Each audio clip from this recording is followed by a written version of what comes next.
നീറ്റുമായി ബന്ധപ്പെട്ടുണ്ടായ പ്രക്ഷോഭത്തില് സൗരവ് ദാസ് വന്ന് പറഞ്ഞത് നമുക്കറിയാം. അവർക്കെതിരെ കേസുകളൊന്നും എടുക്കരുത്, FIR രജിസ്റ്റർ ചെയ്യരുത്, അവരെയൊക്കെ വെറുതെ വിടണം എന്നുള്ളതാണ്. ഇപ്പോ ഈ വിഷയത്തില് നിർണായകമായിട്ടുള്ള ഇടപെടൽ നടത്തിയിരിക്കുകയാണ് സുപ്രീം കോടതി. അറസ്റ്റിലായ 18 വയസ്സിൽ താഴെയുള്ള വിദ്യാർത്ഥികളെ മോചിപ്പിക്കണം. കേരളം അടക്കം 5 സംസ്ഥാനങ്ങൾക്ക് നോട്ടീസ് കൊടുത്തിട്ടുണ്ട്. സംഭവത്തിൽ പൂർണ്ണമായും സ്വതന്ത്രമായ അന്വേഷണം വേണം എന്നൊക്കെയാണ് പറയുന്നത്. അപ്പൊ എനിക്ക് പെട്ടെന്ന് തോന്നിയത് ഇത് എന്തുകൊണ്ടുണ്ടായി, അതിൽ നിന്ന് ഇപ്പോ വന്നു നിൽക്കുന്ന സ്റ്റേറ്റ്മെന്റ്, അതും സുപ്രീം കോടതിയുടെ നിർണായകമായിട്ടുള്ള ഒരു ഇടപെടലല്ലേ ഇത്. വാസ്തവത്തിൽ ഇതുവരെ എല്ലാവരും പറഞ്ഞു കൊണ്ടിരുന്നത് സുപ്രീം കോടതിയും കേന്ദ്ര സർക്കാരിന്റെ കൈപ്പിടിയിലാണ് എന്നുള്ളതാണ്. ഈ സംഭവം തെളിയിക്കുന്നത് അതാണോ? എങ്ങനെ ഇതിനെ നോക്കണം നമ്മള്? പ്രജിത്, ഇതിനകത്ത് പ്രജിത് പറഞ്ഞതിനകത്ത് ഒരുപാട് വിഷയങ്ങൾ ചർച്ച ചെയ്യാൻ. ഒന്നാമത്തെ കാര്യം, നമുക്ക് നമ്മുടെ ഇപ്പോഴത്തെ ഏറ്റവും വലിയൊരു പ്രോബ്ലം എന്ന് പറയുന്നത് ഇതിപ്പോ നറേറ്റീവ്സിന്റെ കാലഘട്ടമാണ്. നമുക്ക് സ്വീകാര്യമായത് നല്ല നറേറ്റീവ്, ഉദാത്തമായത് നിയമപരമായത്, അങ്ങനെ ഒരു വിഭാഗമുണ്ട്. സ്വീകാര്യമല്ലാത്തത് പിന്തിരിപ്പൻ.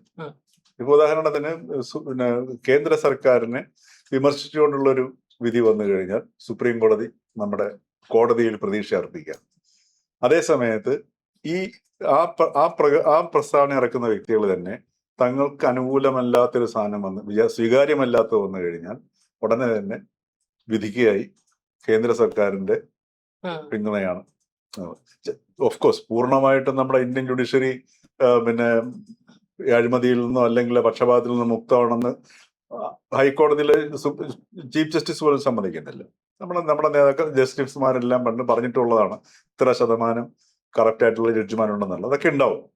പക്ഷെ ഇവിടെ സംഭവിച്ച സംഗതി, ഇവിടെ കോക്രോച്ച് എന്നുള്ള ആ ഒരു പാർട്ടിയുടെ ആവിർഭാവത്തിന് കാരണം ഒരു ചീഫ് ജസ്റ്റിസിന്റെ റെഫറൻസാണ്.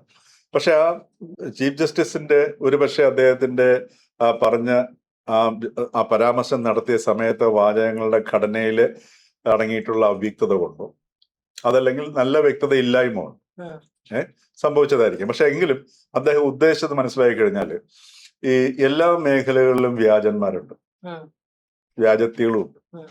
അതിപ്പം അഭിഭാഷകരുടെ മേഖലയുണ്ട്, അതേപോലെ മാധ്യമപ്രവർത്തകർ. ഈ രണ്ട് മേഖലയിലാണത്, വിശേഷം മാധ്യമപ്രവർത്തകരുടെ മേഖലയിൽ. ഇപ്പൊ ഇത് ഒരു ലേബൽ പണിഞ്ഞ് വളരെ അനായാസമായിട്ട് നടക്കാൻ പറ്റും. അതേപോലെ എല്ലാ മേഖലയിലുണ്ട്. ഇപ്പൊ നമ്മളൊരു വ്യാജ ഡോക്ടറെ പിടിച്ചാൽ നമുക്ക് വലിയ വാർത്തയല്ലേ, അല്ലേ?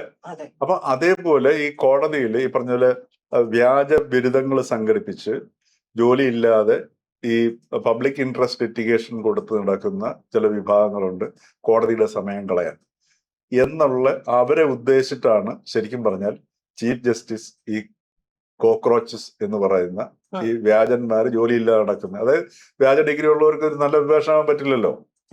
അപ്പൊ ആ ഒരു കോണ്ടെക്സ്റ്റിലാണ് അദ്ദേഹം അങ്ങനെ പറഞ്ഞത്. പക്ഷെ പെട്ടെന്ന് നമ്മൾ അതിനെ ക്യാച്ച് ചെയ്ത് ജോലിയില്ലാത്തവരെ കോക്രോച്ചസ് എന്ന് വിളിച്ചു. പെട്ടെന്ന് അതിന്റെ അടിസ്ഥാനത്തിൽ കോക്രോച്ച് പാർട്ടി ഉണ്ടാവും. പിന്നെ ആ നറേറ്റീവ് ഇപ്പൊ എസ്റ്റാബ്ലിഷ്ഡ് ആയി. അപ്പൊ അതിനുശേഷം ചീഫ് ജസ്റ്റിസ് തന്നെ ഒന്ന് പറഞ്ഞു, ഞാൻ ഉദ്ദേശിച്ചത് ഇന്നതാണ്. ഒന്നിലേറെ 2 തവണ അദ്ദേഹം വളരെ വ്യക്തമായിട്ട് ഈ കോടതിക്ക് പുറത്തുനിന്ന് പറയുകയുണ്ടായി. അപ്പോ ഇവിടെ ഇപ്പൊ ഈ നിയമം വന്നിരിക്കുന്ന സാധനം, അപ്പൊ ഈ സുപ്രീം കോടതിയിലെ ചീഫ് ജസ്റ്റിസ് യഥാർത്ഥത്തിൽ ഒരു തൊഴിലില്ലാത്ത ചെറുപ്പക്കാരെ കോക്രോച്ചസ് എന്ന് വിളിക്കാൻ സാധ്യതയുണ്ടോ? ഒരു നീതിപീഠത്തിന്റെ നമ്മുടെ ചീഫ് ജസ്റ്റിസ് ഓഫ് ഇന്ത്യയാണ്, അല്ലേ? സ്വാഭാവികമായിട്ടും അദ്ദേഹത്തിന്റെ ആ വിശദീകരണം നമ്മൾ സ്വീകരിക്കുകയോ അതല്ലെങ്കിൽ അത് ആദ്യമായിട്ട് റിപ്പോർട്ട് ചെയ്ത മാധ്യമ പ്രവർത്തകര് ആ രീതിയിൽ റിപ്പോർട്ട് ചെയ്യേണ്ടതോ ആയിരുന്നു. വളരെ സൂക്ഷ്മമാണ്, അതിസൂക്ഷ്മമായ തരത്തിലാണ് അത് വേറൊരു നെഗറ്റീവായിട്ട് മാറുന്നത്. ഞാൻ ഇപ്പോഴും മനസ്സിലാക്കുന്നത് ഈ വ്യാജ ബിരുദധാരികളായിട്ടുള്ള ആൾക്കാരെ ഉദ്ദേശിച്ചിട്ട് തന്നെയാണ് ചീഫ് ജസ്റ്റിസ് ആ പരാമർശം നടത്തിയത്. രണ്ടായാലും പക്ഷെ അതൊരു നിമിത്തമായി. ഇതാണ് ഈ കാലത്തിന്റെ ഒഴുക്കിന് ഇങ്ങനെയാണ്. അതുകൊണ്ട് ഈ നദി പോലെയാണല്ലോ, ഓരോരോ ചെറിയ കാറ്റ് പോലും ചെറിയ ഓളത്തിന്റെ വിന്യാസത്തിൽ മാറ്റം വരുമെന്ന് പറഞ്ഞതുപോലെ ഇത് ഒരു നിമിത്തമായി. ആ നിമിത്തമാകാനുള്ള രീതിയിലേക്ക് പാകപ്പെട്ടിരിക്കുകയായിരുന്നു രാജ്യം എന്നുള്ളതാണ് സത്യം. കാരണം ഇവിടെ ഈ ഭയത്തെയും ഭീതിയെയും ഒക്കെ എപ്പോഴും നമ്മള് ഇപ്പം സെൻട്രൽ ഗവൺമെന്റ് പറയുന്നില്ല നിങ്ങളെ ഇന്നത് ചെയ്ത് കളയും മറ്റേതാണെന്നൊക്കെ പറയും. എങ്കിലും നമ്മുടെ ഇവിടുത്തെ നേതാക്കന്മാരെടുത്ത് നോക്കുക. ഇപ്പൊ നമ്മുടെ സച്ചിദാനന്ദൻ മാഷ്, കെ സച്ചിദാനന്ദൻ, അപ്പൊ അദ്ദേഹം പറയുന്നത് എപ്പോഴും ഈ ഹിറ്റ്ലറുമായിട്ടാണ് താരതമ്യം ചെയ്യുന്നത്. ഭയമാണ് ഭരിക്കുന്നത്. ഇങ്ങനെ നമ്മുടെ നേതാക്കന്മാരും ബുദ്ധിജീവികളും പ്രതിപക്ഷവും ഒക്കെ ഭയം ഭയം ഭയം ഭയം. അപ്പൊ സ്വാഭാവികമായിട്ടും ജനങ്ങൾ പേടിച്ചു പോകും അല്ലേ? ഒരു പോസ്റ്റ് ഇടാൻ പേടിച്ചു പോകും. പിന്നെ ഇത് അന്തരീക്ഷം ഇങ്ങനെ നിൽക്കുന്ന കാരണം സ്വാഭാവികമായിട്ടും ഏതൊരു ഭരണാധികാരിക്കും ഭയം നിൽക്കുന്നുണ്ടെങ്കിൽ, കാരണം അവന്റെ കയ്യിരിക്കുന്നത് വടിയാണ്, ദണ്ഡനീതിയാണ്. മനസ്സിലായില്ലേ? അപ്പോ ഈ ഭീതിപ്പെടുത്തി ഭരിക്കാൻ കഴിയാന്ന് പറഞ്ഞു കഴിഞ്ഞാൽ ഭരണാധികാരിയെ സംബന്ധിച്ച് ഇത്രയും അനുകൂലമായ ഘടകം വേറെയില്ല. അതായിരുന്നു ഇന്ത്യയിൽ മുഴുവൻ നടന്നുകൊണ്ടിരുന്നത്. കേരളത്തിൽ പിണറായി വിജയൻ സർക്കാരിന്റെ കാലത്ത് നടന്നിരുന്ന സംഗതി അതാണ്. ഈ ഭയത്തിന്റെ കർഷകർ, ഈ പ്രതിപക്ഷത്ത് നിൽക്കുന്നവരും ഈ ബുദ്ധിജീവികളും അല്ലാത്തുള്ളവരുമൊക്കെ. അപ്പൊ അങ്ങനെ ഒരു അന്തരീക്ഷം ഇങ്ങനെ നിലനിൽക്കുന്നു എന്നുള്ള സത്യമായിരുന്നു. കേന്ദ്ര സർക്കാർ അതിമനോഹരമായിട്ട് അത് ഉപയോഗിക്കുകയും ചെയ്തു. കാര്യം ജനങ്ങൾ ആൾറെഡി പേടിച്ചിരിക്കുകയാണ്. എമർജൻസി ആണെന്നാ പറയുന്നത്. അപ്പൊ ഒരു എമർജൻസിയിലെ പോലെ പെരുമാറിക്കഴിഞ്ഞാലും നമ്മുടെ എമർജൻസി നമ്മുടെ ഓർമ്മയിലുണ്ട്, ചരിത്രത്തിന്റെ ഭാഗമായിട്ട് നമ്മുടെ മുമ്പിലുണ്ട്. അപ്പൊ അതേപോലെ ജനങ്ങൾ പെരുമാറിക്കൊള്ളും എന്ന ബോധ്യം കേന്ദ്ര സർക്കാരിനും ഉണ്ടായി. അപ്പൊ അതുകൊണ്ടാണ് അവരെല്ലാ നടപടികളും എടുത്ത് ഇങ്ങനെ എന്തെല്ലാം പ്രശ്നങ്ങൾ ഉണ്ടായാലും അതിനെ അതിജീവിച്ച് മുമ്പോട്ട് പോയിക്കൊണ്ടിരുന്നത്. ഇവിടെ ഇപ്പൊ നീറ്റ് പരീക്ഷ ഈ ചോദ്യപേപ്പർ ആദ്യമായിട്ടുള്ള സംഭവമല്ല അല്ലേ? 2024 കൊണ്ടുവന്ന ബില്ല് അത് പൂർണ്ണമായിട്ടും പഴുതുകൾ അടച്ചുകൊണ്ടുള്ളതാണെന്നാണ് പറയുന്നത്. പക്ഷെ എന്നിട്ട് വീണ്ടും ഇത് സംഭവിച്ചു. അപ്പോ ചിലർ പറയുന്നുണ്ട് ഇപ്പം ബംഗാൾ തെരഞ്ഞെടുപ്പ് കാരണം ധർമ്മേന്ദ്ര പ്രധാൻ മന്ത്രിക്ക്, വിദ്യാഭ്യാസ മന്ത്രിക്ക് ഈ ഇതിനകത്തുള്ള കാര്യങ്ങൾ ശ്രദ്ധിക്കാൻ പറ്റാത്തത് കൊണ്ടാണ് ഇത് സംഭവിച്ചത്. അദ്ദേഹം മോശക്കാരനൊന്നും ആവാൻ വഴിയില്ല, ചിലപ്പോൾ ഒരു പക്ഷെ ശരിയായിരിക്കാം. അപ്പൊ അവിടെയാണ് ഈ അക്കൗണ്ടബിലിറ്റിയുടെ പ്രശ്നം വന്നത്. അപ്പൊ ആ ഒരു സന്ദർഭത്തിലാണ് ഈ കോക്രോച്ച് പാർട്ടിയുടെ ഈ പ്രക്ഷോഭമൊക്കെ ഉണ്ടാവുന്നതും പിന്നീട് അതിന് ഗവൺമെന്റ് നേരിട്ട നടപടി എന്ന് പറയുന്നതും അവരുടെ പഴയ ഭയത്തിന്റെ തുടർച്ചയായിരുന്നു. ആ ഭയത്തിന്റെ ഒരു തുടർച്ചയായിട്ട് ഈ പ്രക്ഷോഭത്തെ നേരിടാൻ പറ്റുമോ ഇല്ലയോ എന്നുള്ളതാണ് അവരാദ്യം പ്രതീക്ഷിച്ചത്. ഉദാഹരണത്തിന് ഈ അഭിജിത് ദീപ്കെ വന്നിറങ്ങുന്ന സമയത്ത് വിന്യസിക്കപ്പെട്ട പോലീസുകാരുടെയും പട്ടാളക്കാരുടെയും ഒക്കെ സാന്നിധ്യം നമ്മൾ ഡൽഹിയിൽ കണ്ടതാണ് അല്ലെ? അദ്ദേഹത്തിന് അവിടെ എയർപോർട്ടിൽ വന്നിറങ്ങി മണിക്കൂറുകൾ കഴിഞ്ഞിട്ടാണ് പുറത്തേക്ക് വരുന്നത്. അപ്പം രാജ്യം പ്രതീക്ഷിച്ചിരിക്കുകയാണ് എന്താണ് സംഭവിക്കുക എന്നുള്ളത്. പക്ഷെ പിന്നീടുണ്ടായ സംഭവം നമ്മളെന്ന് വെച്ചാൽ എന്താണ്, ഒരു തണുത്ത ഒരു അന്തരീക്ഷത്തിലേക്ക് ഇവരുടെ പ്രക്ഷോഭം ആരും ശ്രദ്ധിക്കാതെ മാറി. അത് അങ്ങനെ പൊക്കോളൂന്ന് വിചാരിച്ചു. പക്ഷെ സോനം വാങ്ചുക്കിന്റെ ഈ നിരാഹാരം വന്നതോടുകൂടി സ്വാഭാവികമായിട്ടും അതിന്റെ തലം മാറി രാജ്യം ഉണരുകയും യുവാക്കൾ ഉണരുകയും രാജ്യത്തിന്റെ വിവിധ ഭാഗങ്ങളിൽ നിന്ന് അവിടെ എത്തുകയും സമരം എല്ലാവരുടെയും മുമ്പിൽ കണ്ടതാണ്. അപ്പോഴും ഈ പാർലമെന്റ് മാർച്ചിന്റെ സമയത്ത് എന്താണ്, ഈ ഭയത്തിന്റെ ആയുധങ്ങൾ ഉപയോഗിച്ചുകൊണ്ട്, അതിന്റെ സങ്കേതങ്ങൾ ഉപയോഗിച്ചുകൊണ്ട് ഇതിനെ നേരിടാമെന്ന് കരുതി. അതിന്റെ ഭാഗമായിട്ടാണ് ആ ഒരു കാഴ്ചപ്പാടിന്റെ ഭാഗം. ഉദാഹരണത്തിന് സർക്കാരിന്റെ അനുമതി വാങ്ങിയിട്ടാണോ അല്ലയോ എന്നറിയില്ല പെല്ലറ്റ് ഗൺ ഉപയോഗിച്ചതും ബീഹാറിൽ AK-47 ഉപയോഗിച്ചതും. പക്ഷെ അത്തരത്തിലൊരു ഭയത്തിന്റെ അന്തരീക്ഷത്തിലൂടെ ഈ ജനത്തെ നയിക്കാമെന്നൊരു ബോധ്യം സേനകൾക്കും ജനങ്ങൾക്കും എല്ലാം ഉണ്ട്.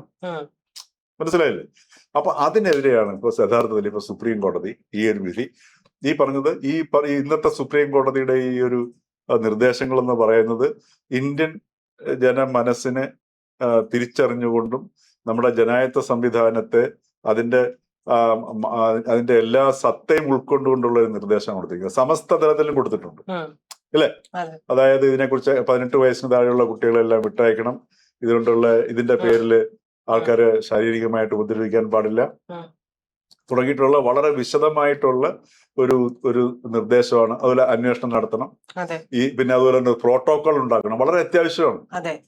ഇപ്പൊ ഉദാഹരണത്തിന് ഇപ്പൊ നമ്മുടെ കേരളത്തിൽ നോക്കണം, അത് എന്തുകൊണ്ടാണെന്ന് മനസ്സിലാവുന്നില്ല. എനിക്ക് തോന്നുന്നു ഈ രാഷ്ട്രീയ പാർട്ടികൾ ഈ പറഞ്ഞതുപോലെ ഈ സർക്കാർ സ്കൂളുകളിലും മറ്റുമൊക്കെ ഈ പരിഷ്കരണത്തിനൊക്കെ, വിദ്യാഭ്യാസപരമായ പരിഷ്കരണത്തിനൊക്കെ പുരോഗമനത്തിന് ഒരു തടസ്സം നിൽക്കുന്നത് ഇത്തരം ആൾക്കാർക്ക് വേണ്ടിയിട്ടാണെന്ന് തോന്നുന്നു. ഇപ്പൊ നമ്മുടെ പ്രക്ഷോഭങ്ങൾ എടുത്ത് നോക്കിക്കഴിഞ്ഞാൽ, കേരളത്തിൽ എടുത്ത് നോക്കിക്കഴിഞ്ഞാൽ ബാരിക്കേഡ് പോലീസ് സ്ഥാപിക്കണം. ബാരിക്കേഡ് സ്ഥാപിച്ചു കഴിഞ്ഞാൽ പിന്നെ വന്നിട്ട് ഈ പ്രക്ഷോഭത്തിന് വരുന്നത് ഇപ്പൊ സെക്രട്ടേറിയറ്റിന് മുമ്പിലാണെങ്കിൽ ഇത് ചാടിക്കിടക്കാൻ ശ്രമിക്കുക. ഇതെന്തിനാണ് ഈ കുട്ടികൾ ഈ സമരത്തിന് വരുന്നത് ചാടിക്കിടക്കാൻ ശ്രമിക്കുന്നത്? ഇപ്പൊ ഞാൻ ഇവിടെ രാജ്ഭവന്റെ മുമ്പില്, അതിന്റെ മുമ്പിൽ SFIയുടെ സംസ്ഥാന പ്രസിഡന്റ് ബാരിക്കേഡിന്റെ മുകളിൽ കയറി നിൽക്കുന്നു. ഈ ബാരിക്കേഡ് ചാടി കടന്നിട്ട് എന്ത് ചെയ്യാനാണ്? അവർ രാജ്ഭവനിലോ അതല്ലെങ്കിൽ സെക്രട്ടേറിയറ്റിന് മുമ്പിലാണെങ്കിൽ മുഖ്യമന്ത്രിയുടെയോ അതല്ല ഏതെങ്കിലും ഒരു പോസ്റ്റ് ഓഫീസിന് മുമ്പിലാണെങ്കിൽ അവിടുത്തെ പോസ്റ്റ് മാസ്റ്റർ പിടിച്ചെടുത്തോണ്ട് പോകാൻ വേണ്ടിയിട്ടാണ്. അത് ഓഫീസ് പിടിച്ചെടുക്കാൻ വേണ്ടിയിട്ടാണ്. അത് ലക്ഷ്യബോധമില്ല തന്നെയാണ്. അപ്പൊ അവിടെ ശരിക്കും പറഞ്ഞാൽ പെട്ടെന്ന് അടുത്ത ചടങ്ങ് പോലെയാണ്. ജലപീരങ്കി വരുന്നു, അതിനകത്ത് നല്ല വെള്ളമാണോ മോശം വെള്ളമാണോ എന്നറിയത്തില്ല. പിന്നെ ടിയർ ഗ്യാസ്, ലാത്തി ചാർജ്, ഇതിപ്പോ കേരളത്തിന്റെ തെരുവുകളിൽ ഒരു സാധാരണ കാഴ്ചയായി മാറിയിരിക്കുകയാണ് ചെയ്യുന്നത്. അപ്പോൾ ഒരു പ്രോട്ടോകോൾ ആവശ്യമാണ്. ഇത് ജനങ്ങൾക്കും ആവശ്യമാണ്, ഈ പ്രതിഷേധത്തിനെ നയിക്കുന്നവർക്കും ആവശ്യമാണ്. കാര്യം നമ്മളൊന്ന് മനസ്സിലാക്കേണ്ടത്, നമ്മുടെ ചരിത്രം നമ്മുടെ മുമ്പിലുള്ളത് ബ്രിട്ടീഷുകാർക്കെതിരെ സമരം നടത്തിയ ഒരു രാജ്യം അല്ലേ? ബ്രിട്ടീഷ് ഗവൺമെന്റിനെതിരെ പോലും ഇത്തരത്തിലുള്ള ബാരിക്കേഡ്, ഉദാഹരണത്തിന് നമ്മുടെ മഹാരാഷ്ട്രയിൽ നടന്നിട്ടുള്ള ആദ്യത്തെ നമ്മുടെ സത്യാഗ്രഹ ഈ അറസ്റ്റ് ഭരിക്കുന്ന ഇടങ്ങളുണ്ട്, ഗാന്ധിയുടെ നേതൃത്വത്തിൽ നടന്നുള്ള ബോംബെയിൽ. അതിനകത്തൊക്കെ ഭീകരമായ മർദ്ദനങ്ങൾ ഏറ്റുവാങ്ങുകയാണ് ചെയ്യുന്നത് ഈ സമരഭടന്മാര്.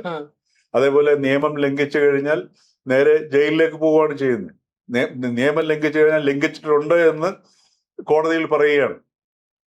മനസ്സിലായില്ലേ? അപ്പൊ അത്തരത്തിലുള്ള ഒരു ചരിത്രം നമ്മുടെ മുമ്പിലുണ്ട്. ബ്രിട്ടീഷ് സർക്കാരിനോട് പിന്നെ അത്രയെങ്കിലും ഞാൻ പറഞ്ഞ അതുപോലെ കാണേണ്ട ആവശ്യമുണ്ടോ? ബ്രിട്ടീഷ് സർക്കാരിനോടെതിരെ സ്വാതന്ത്ര്യം ഇല്ലാതിരുന്ന ഇന്ത്യൻ സ്വാതന്ത്ര്യത്തിന് വേണ്ടി പൊരുതിയ ജനങ്ങൾ, അവരോട് ഏത് രീതിയിലാണ് ആ സമരം നമ്മളെ നയിച്ചത്, അല്ലെങ്കിൽ ആ സമരം എങ്ങനെയാണ് നയിച്ചത്?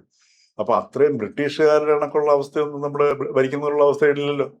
ഇപ്പം നേരത്തെ പിണറായി വിജയനോട് ഭരിച്ചു, ഇവിടെ BJP-ക്കാരും കോൺഗ്രസ്സുകാരും സമരം നടത്തി. ഇപ്പം കോൺഗ്രസ് ഭരിക്കുന്നു, BJP-യും ഇത് നടത്തുന്നു അല്ലെ, CPM അല്ലെങ്കിൽ SFIയും അങ്ങനെയുള്ള പ്രതിപക്ഷ സംഘടനകൾ നടത്തുന്നു.